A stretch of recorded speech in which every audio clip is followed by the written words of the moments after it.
مفيش اسهل من الحلو ده طبعا، زي ما كلنا عارفين. طبعا بكون نفسك في حاجة كده حلوة وسريعة، ما بتلاقيش اسهل من الحلو ده.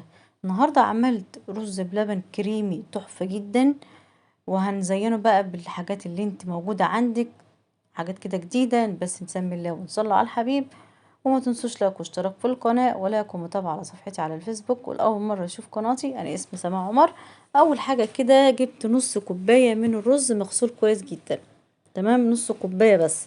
عليهم بقى من كوبايتين لثلاث كوبايات من المية، حطيتهم كده تستوي لحد ما الرز بدأ يشرب ميته ويفشر معانا كده زي ما انتوا شايفين. تمام.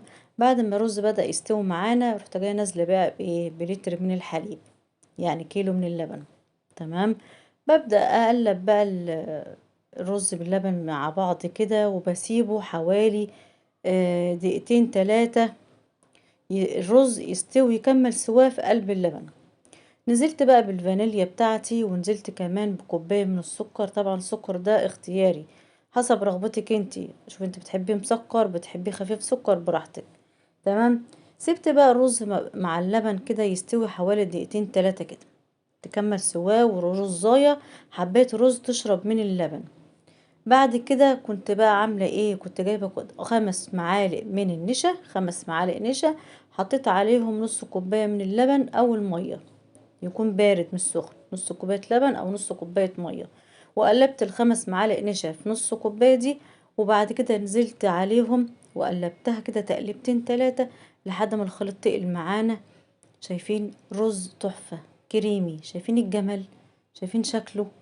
ولا السمك بتاعه حلو ازاي؟ مظبوط جدا، لا تقيل ولا خفيف كده، السمك بتاعه تحفة. اعمليه طبعا سهل جدا، كلكم اساتذة في الرز بلبن. بس الكلام ده للناس اللي هي الايه الجداد في الحاجات دي، اللي متجوزة جديد بقى، اللي بتشتغل ومش فاضية للأكل وبتجرب لسه، البنات. تمام. التزيين ده بقى يرجع لك انتي. انا كان عندي بقى ايه بسكوت، اللي هو اي نوع بسكوت عندك. تمام. حطيته فرمته ناعم كده وزينت بيه الرز بلبن. اي نوع بسكوت، مش لازم يكون نوع معين.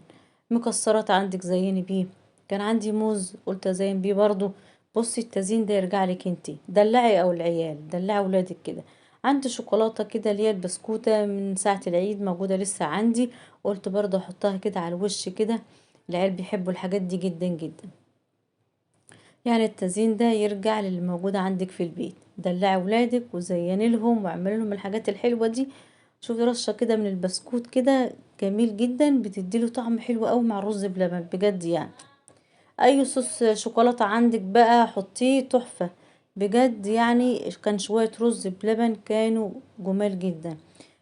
حاجة سريعة، من الحلويات السريعة السهلة اللي الكل بيحبها، ومفيش حد ما بيحبش الرز بلبن. تمام.